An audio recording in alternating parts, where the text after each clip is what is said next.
Magandang umaga, narito po ang aking inihandang ulam para sa inyo. Crispy calamares with hotdog and cheese. Ang mga sangkap, pusit, breadcrumbs with breading mix, egg, sausage and cheese. Una ko pong nilagay sa hotdog ay ang cheese.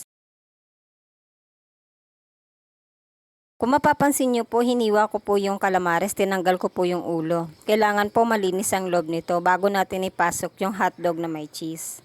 Nilinis ko po muna at wala na pong mga lamang loob yan. Pagkatapos po ay dinip ko po ito sa isang pirasong itlog. Makikita nyo po, pinaikot ko po ito sa isang breadcrumbs na may kasamang breading mix. Ayan po, makikita nyo po halos pinuno ko po siya. Pagkatapos po ay inilagay ko po ito sa kawaling may mantika na mainit. Piniprito ko lang po yan. Ngayon po makikita nyo binabaliktad ko po para makita ko po yung kabila kung luto na po. Kung mapapansin nyo po yung cheese niya nagme-melt na po. So nagkakaroon po ito ng lasa. Ayan po, luto na!